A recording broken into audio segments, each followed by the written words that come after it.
with things looking pretty dicey and all with this whole COVID-19 thing and the uptick in recent cases and deaths and all that other bad news, uh, you might be really thinking about just avoiding the gym altogether, right? Now, of course, in doing this, you don't have access to all of the equipment, but this doesn't mean that you can't effectively build the physique that you want from home.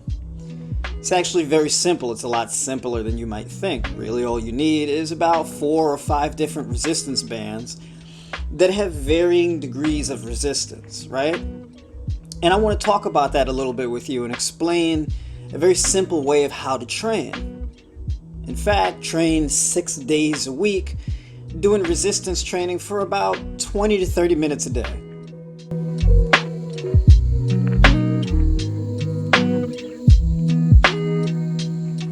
Here's the layout. Basically, one day is an upper body workout, and the next day is a lower body and abs workout, right? For each muscle group, you only need one exercise. I'm going to start with upper body. Now, with upper body, you have 6 exercises, right? One exercise for each muscle group. So, for example, for your back, and you want to target your lats, you would do a pull-up, a lat pull-down, or some type of rowing variation, whether that be a bent-over row or a seated row, a door-anchored row, whatever the case may be. Now, how this works is pretty much upper body, lower body, lower body, right? 6 days. So you have 3 upper body workouts and 3 lower body and ab workouts, okay? You got 3 of each. This implies 3 different exercise variations that target a particular muscle group.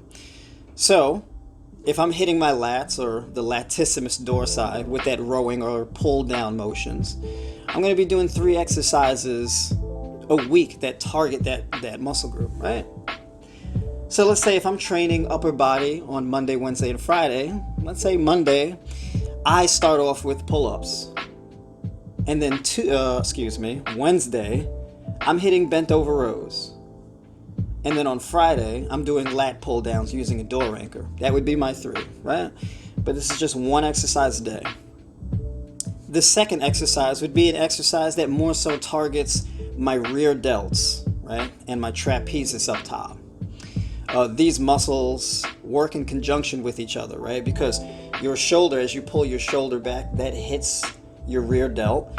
But also as you pull back through a full range of motion, that also targets the traps up here, right? One exercise. So this can be face pulls, this can be a reverse fly, or this can be an exercise called the cross row, where it's a rowing variation, but the difference is you set the bands up where they form an X, so you pull them apart across the body like so, right? So that would be your 3 variations there. And then finally, for the last pulling exercise, you would be targeting your biceps, right? And of course, there's really only so many ways to target biceps. You can do them one arm at a time, you can do them alternating arms, you can do them palms up, you can do them palms down, or you can do a neutral grip, right? But again, you'd be hitting your biceps 3 days a week. Moving on to the pushing exercises, right? Chest, shoulders, triceps. Simple enough, right? Ideally, you'd be hitting chest 3 times a week, right? Because of those 3 upper body days. So you'd have 3 different push-up variations. So this would be a banded push-up, an incline push-up, maybe a decline push-up, or a power push-up where you're doing an explosive push-up where your palms are leaving the ground, right? Next would be shoulders. Now for me, what I prefer is a single arm overhead press, double arm overhead press, and an upright row, right? So what this would look like for me is I would do, let's say, a Z press where I'm sitting on the floor, feet out in front of me, and I'm pressing up with both hands. Then let's say Wednesday, which would be my second upper body day, it would be an upright row, more so focusing on my side delts, right? And then on the third day, it would be a single arm press where I'm working one side at a time. Next is triceps. Now, another exercise would be dips.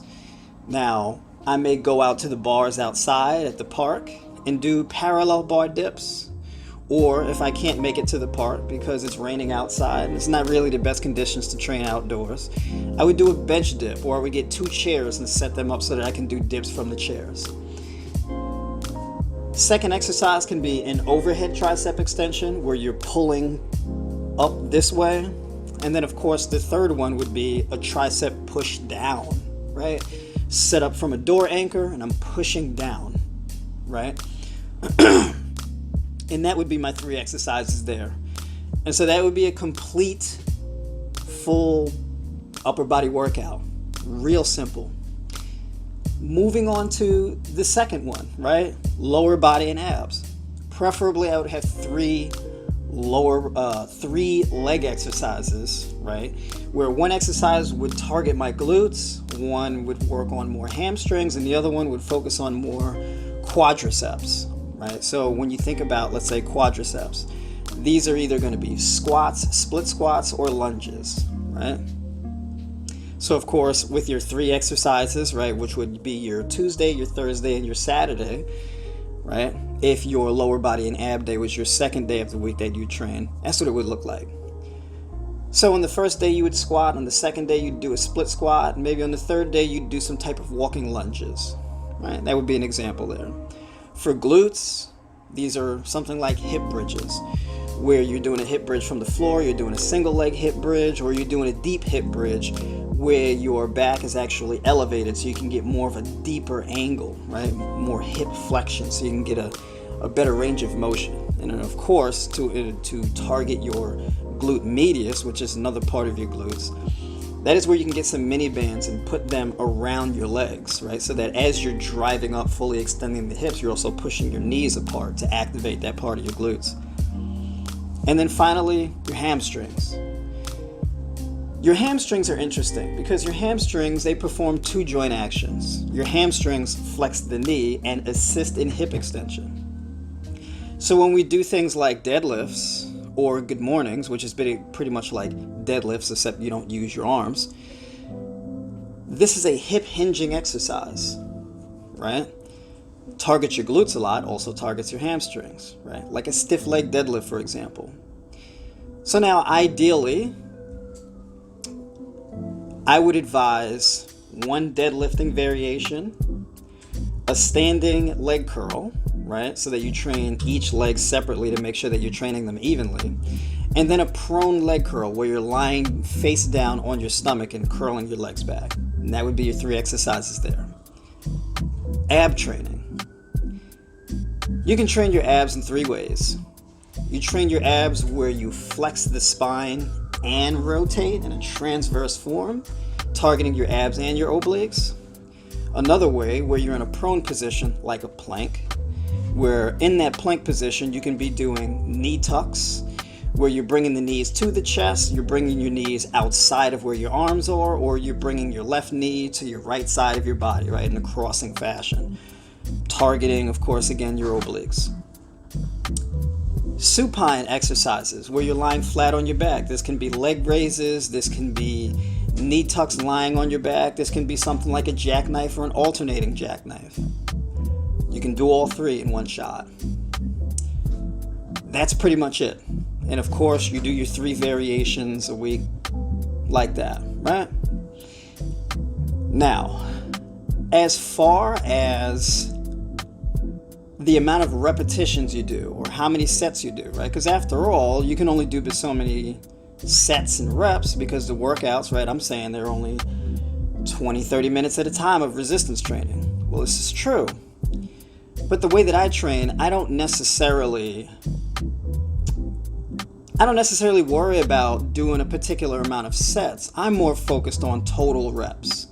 So for example, if my goal is to reach, let's say, 100 push-ups, I'm not interested in doing, let's say, sets of 20 until I get to 100. What I'm doing is I'm pushing the set as far as I can until I reach 100. If that takes me 3 sets, then it takes 3 sets. If it takes 2, then it takes 2. If it takes 1, that's great. Then it just takes 1. Good enough. But I want to get as deep into the set as possible in order to further work the muscle. Now, as I get stronger, as I grow thicker muscle fibers, as my muscular endurance improves, I can reach that amount of reps in less sets. This is a way of measuring my progress. Now, each number you pick is arbitrary, right? You can have a goal of 25 reps, 50 reps, 100 reps, 200 reps. It really depends on your fitness level.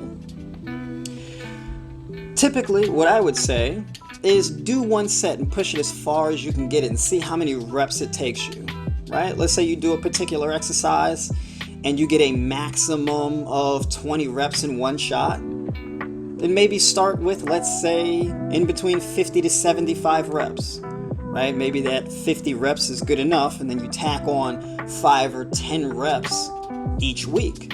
So if you start with 50 reps, next week it's either going to be 55 or 60, and the week after that is either going to be 65 or 70. Something along those lines, right? You can add 5, you can add 10, you can not add any. It really depends on what works for you. There's a lot of variation to this, but that's all just a form of progressive overload. Now, of course, if you're more advanced, you can't just be doing hundreds of reps at a time, like 500 and 700 reps or something crazy like that. There has to be some kind of limitation, and there is, because you can also adjust your rep tempo, right? So for example, a 1-to-1 rep tempo, 1, 2, 3, 4, 5, 6, 7, 8, 9, 10, right? Or I can do 1, slow release, 2, slow release, up until 50. I guarantee you that slow release is going to be a lot harder than if I'm just rushing through the reps. And if I'm taking my time and not rushing through the reps, I'm keeping more tension on the muscle, thus making the muscle work harder, where I'm getting more bang for less reps. This is a smart way to train. But all in all, the point is that you can very easily challenge yourself and adjust and progress on a weekly basis. And this is the process of how you build the muscle. Now, the reason why I like alternating between an upper and a lower split, and you don't have to do that, but it's a great way to do it if you want to target each muscle at a frequency of 3 times per week, which for most people, frequency is a real game changer, right? Because the more you train a muscle, the faster it grows, right? So it's the same thing as if you go to school. If you go to school 5 times a week versus going to school twice a week, chances are you're going to learn the material faster if you go to school more frequently, right? You get better and get more results out of something when you do it more frequently. Of course, you can do things too frequently, like maybe train a muscle 5 or 7 times a week. You may not want to do that, but 3 is a nice little sweet spot, right? Because it's like a midway point. If there's 7 days in the week, or you're training 6 days, and you're training a muscle group half of those days, that's a pretty good sweet spot. It's right in the middle there, right? And then of course you get that 7th day where you don't do any working out and you allow yourself to recover. Real simple. Anyways, I hope this helps, and I'm going to be talking a lot more about home training and simplifying the process in order to build your ideal physique without spending a ton of time doing so. We want to be efficient, save time, have a personal life, add variety to your life, and of course, do something that you can be consistent with doing.